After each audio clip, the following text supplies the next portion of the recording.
Un homme d'abord régional, national, maintenant mondial, mais quel homme vous faites? Eh bien, d'abord j'ai 75 ans, hein. Oui. Et en plus, je dors encore dans la chambre où je suis né.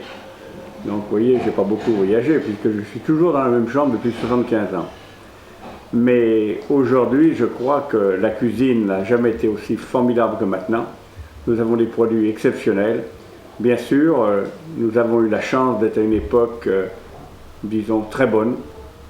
Et je crois qu'aujourd'hui encore, le métier de cuisinier est un métier d'avenir.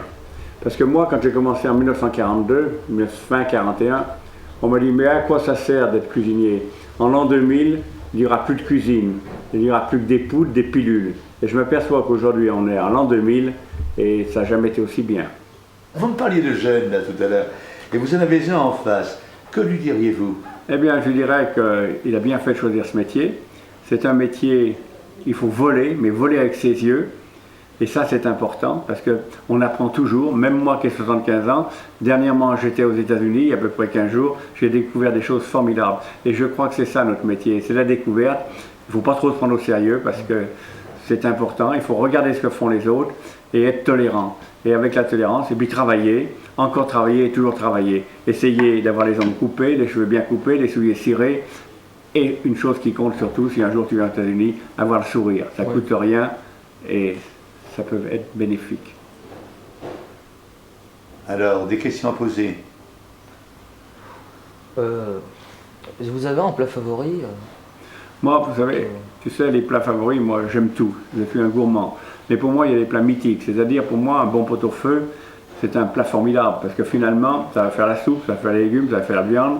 Le lendemain, on va pouvoir faire les tomates farcies. Après, on va pouvoir faire une salade de bœuf. Donc, c'est un peu la base de la cuisine. Mais j'aime tous les plats. J'aime bien un bon plat de macaroni, comme j'aime un bon boudin, comme j'aime une bonne andouillette, comme j'aime un bon coq au vin. Pour moi, c'est tellement formidable, la cuisine. Et puis, quand on aime, on ne compte pas. Ouais. Alors, quel est le plat favori de Paul Bocuse dans l'intimité? Ben, vous savez, pour moi, la meilleure cuisine, j'ai des broches de partout. C'est-à-dire une cuisine à la broche, c'est-à-dire c'est des broches au feu de bois. On embroche le poulet, on embroche le gigot, ça cuit devant vous. Et rien que de le voir cuire, de le voir tourner, c'est quelque chose de formidable. Et puis, si vous voulez, on peut mettre quelques pommes de terre. Il faut être simple, hein, il faut être très simple. Mais pour moi, la cuisine à la broche au feu de bois, c'est sûrement une des meilleures cuisines. Et ça existe depuis longtemps. Voilà, et justement, est-ce que cette cuisine mitonnée, comme on faisait, mettons, pour un cassoulet? Mais oui, mais aujourd'hui, vous savez, il revient. Pour moi, je dis la bonne cuisine, c'est le plat qu'on pose au milieu de la table, on lève le couvercle et on peut se servir 2 fois. Et j'aime tous ces plats, c'est-à-dire que ce soit une blanquette de veau, que ce soit un bœuf bourguignon, que ce soit un agneau, c'est-à-dire, si vous voulez, tout ça, j'aime ça, un avarin d'agneau avec les légumes, tout ça. Et je crois que c'est ça. Aujourd'hui, d'ailleurs, il y a un ami qui a recréé les fameuses cocottes de nos grands-mères, c'est Staub, et ça marche admirablement, parce que les gens, ils ont envie de retrouver justement cette cuisine qui donne chaud au cœur et qu'on partage. Pour doubler le bonheur, il faut partager.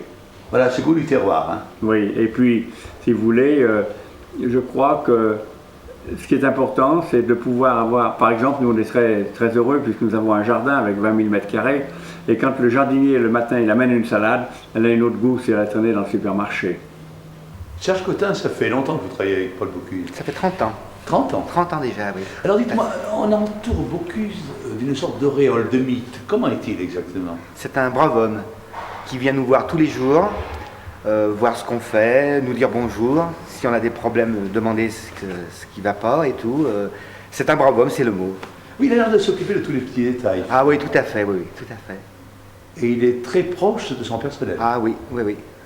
Alors son personnel, c'est quoi? Parce qu'il y a beaucoup de gens. Oui, nous sommes une 50aine de personnes. À l'abbaye, nous sommes 2. Donc j'ai un collègue qui travaille avec moi. Et voilà, donc on s'occupe des banquets ici. est marqué ici. Et dans le monde entier également, il est présent. Tout à fait, oui. Oui. Ce qui est curieux, j'ai l'impression qu'au moins 70% des Français connaissent le nom de Paul Bocuse. Ah oui, c'est sûr, c'est sûr. C'est quand même incroyable. Ah oui, c'est un grand homme. Et toi, qu'est-ce que tu aimes faire? Moi, Oui. j'aime bien le chaud dans la cuisine. J'aime bien le Faire chaud. les plats chauds. Mais ce qu'il faut faire aussi dans la cuisine, il ne faut pas avoir peur de mettre la main à la table, à la pâte. S'il faut faire les casseroles, on fait les casseroles. Voilà. S'il faut balayer par terre, on balaye par terre. Aujourd'hui, vous avez des cuisines rêvées, il n'y a plus de charbon, hein, donc c'est facile. Il y a du matériel moderne. Il y a le matériel moderne, en général, il fait moins chaud dans les cuisines, et je crois que c'est ça qui est formidable. Ouais. Et puis, écoutez bien sûr, des fois le patron, on dit, oh là là, c'est pénible, mais après, tu vas dire, ah ben oui, c'était quand même une bonne époque. Ouais. Et puis après, tu vas faire d'autres maisons, peut-être qu'un jour, tu viendras me voir, tu me diras, ah, c'est moi qui avais envie de... Et puis peut-être, quand tu mettras dans une brasserie, quand tu mettras ici, donc il y a beaucoup de débouchés. Ouais. C'est le seul métier où il n'y a vraiment pas de chômage quand on Voilà, vient ça c'est travailler. bien. Qu'est-ce que tu rêves de faire, toi? Moi, Oui. ouvrir mon restaurant. Ben, tu as bien raison. Mais alors pour ça, il va falloir trouver une femme. Voilà, Hein, j'espère que tu as une copine déjà. Et puis que cette copine, elle travaille. C'est-à-dire que, parce que c'est un métier difficile, il faut que la femme soit en salle, toi en cuisine. Voilà. Il faut commencer avec un petit restaurant. Et je suis sûr que tu arriveras. Parce que d'abord, tu as l'air d'avoir la volonté. Et puis finalement, c'est ça. Il faut être vaillant et volontaire. Je sais que vous aimez les limonaires. Pourquoi? Eh bien, je pense que vous allez peut-être y faire un tour et vous verrez pourquoi. Parce que d'abord, c'est une passion, j'ai ça depuis une trentaine d'années. J'en ai une belle collection et je crois que j'ai sûrement le limonaire le plus important du monde. C'est-à-dire, il remplace 110 musiciens et mon ami Fournier de Vienne vient de le remettre en état. C'est quelque chose d'exceptionnel, vous tombez bien. Oui, parce que Fournier est un spécialiste. Fournier est le spécialiste, bien sûr. Et ce qui est formidable, il y a eu le père, il y a eu le fils et maintenant il y a le petit-fils. Donc 3 générations de Factor d'orgue. C'est extraordinaire. Ah oui, et votre collection aussi est extraordinaire. Hein. Oui, mais enfin, vous savez, quand chaque collectionneur, quand on a, ça nous intéresse déjà moins. Et vous avez aussi d'autres hobbies, peut-être? Oh, ben vous savez, j'ai toujours la chance de pouvoir chasser, parce que pour moi, la chasse est plutôt formidable. Je chasse qu'une seule chose, c'est le canard, mais tout ça, vous savez, c'est important dans la vie de pouvoir trouver autre chose. C'est-à-dire que nous sommes dans des métiers prenants, on finit tard, on se couche tard, on se lève tôt, mais c'est quand même un métier exceptionnel. Et puis, vous savez, c'est une grande famille, avec des Lasauzet, avec des Lacombe, avec des Orsi, avec des Patrick-Henri Roux. C'est une grande famille, la cuisine lyonnaise, et c'est ça qui est formidable. Nous sommes tous d'accord entre nous. Alors, grâce à vous, j'ai l'impression que Lyon a des spécialités, bien sûr, mais grâce à vous, c'est devenu aussi la capitale des chefs, on peut dire quelque part. Oui, parce que je dis toujours que Lyon, et si vous voulez, pourquoi Lyon? Parce que d'abord, c'est une ville de passage. Lyon, on passe à Lyon, c'est-à-dire qu'on a toujours passé à Lyon, on a passé à Lyon par les rivières, après on a passé à Lyon par la route, après on a passé à Lyon par les chemins de fer, aujourd'hui un peu moins parce que finalement les avions ils vont plus vite, mais Lyon est une ville de passage et puis en plus, je dis toujours que Lyon est le garde-manger de la France, c'est-à-dire que Lyon est entouré des meilleurs vignobles, c'est-à-dire avec le Beaujolais, les Côtes-du-Rhône, les vins de Savoie, c'est quand même des choses fabuleuses. En plus, nous avons les volailles de Brest, nous avons les primeurs de la vallée de la Saône, nous avons tous les poissons du lac d'Annecy, nous avons en bas tous les fruits de la vallée du Rhône, on est à côté du bœuf de Charolais, à côté. Donc si vous voulez, Lyon c'est quand même, c'est là qu'il y a les produits, et où il y a les produits, il y a en général de la bonne cuisine. Et puis le Lyonnais est un homme qui aime manger, c'est un homme de quoi il parle, et c'est ça.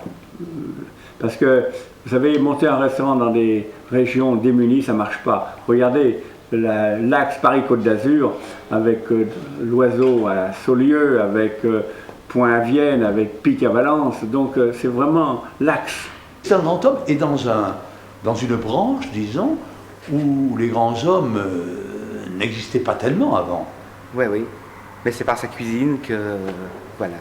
C'est par sa cuisine. Et je crois que c'est une cuisine familiale qu'il aime, non? Oui, tout à fait, oui. Oui, oui. Est-ce qu'en cuisine, par contre, il a ce charisme qu'il exprime en public? Ou est-ce qu'au contraire, il est tout à fait nature? Oh, il est nature. Il est vraiment nature. Je trouve que M. Bocuse est nature, oui. Et il travaille avec vous d'une manière familiale. Oui. Oui, oui. Vous êtes qui pour lui? Un petit peu son protégé, son fils? Voilà, un peu comme son fils, voilà, oui. Un peu comme son Je pense, hein, je pense. Oui, oui, oui, bien je sûr. pense. Ce Ouais, n'est pas... Disons que, comme ça fait 30 ans que je suis là, automatiquement, il pourrait être mon père. Hein. C'est ça. Et est-ce qu'il a beaucoup changé en 30 ans? Peut-être un peu moins dur. Avant, il était dur. Il était très dur. C'était un homme très dur, mais un bon patron. Un bon patron, mais un homme très dur. Un homme très dur. Et maintenant, Comme il s'est travail. calmé. Un petit peu, voilà. Voilà, il prend les choses avec beaucoup plus de philosophie. Tout à fait. Je crois qu'il a la philosophie un peu épicurienne de la vie, non? Oui, oui, tout à fait. C'est quoi la bonne cuisine? Eh bien, c'est d'abord d'avoir le respect du produit. Et comme je dis toujours, pour faire de la bonne cuisine, il faut de bons produits. Si on n'a pas de bons produits, mais bon produit ne veut pas dire produit cher.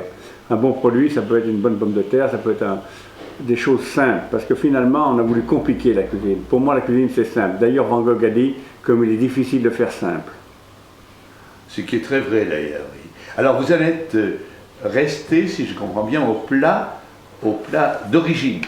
Oui, nous, si vous voulez, nous sommes un peu des cuisines classiques. D'abord, dans ma maison, nous sommes des meilleurs ouvriers de France, puisque nous avons 5 meilleurs ouvriers de France. Donc, vous savez, le meilleur ouvrier de France, c'est un peu le compagnonnage. Et donc, le but du meilleur ouvrier de France, c'est l'amour du travail bien fait et le transmettre aux générations futures que j'ai en face de moi. Et vous êtes dans le monde entier maintenant, hein?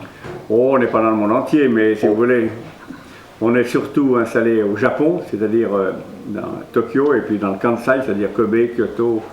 Et on est surtout installé depuis 22 ans aux États-Unis, donc nous avons le pavillon de France. Le pavillon de France est un restaurant qui est dans le groupe de Walt Disney.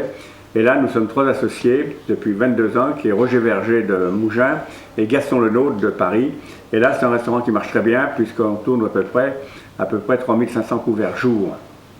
Donc c'est un restaurant, il y a 3 restaurants, ça n'arrête pas de la journée. Et moi, j'ai un fils qui a 32 ans, qui a fait toutes ses études aux États-Unis.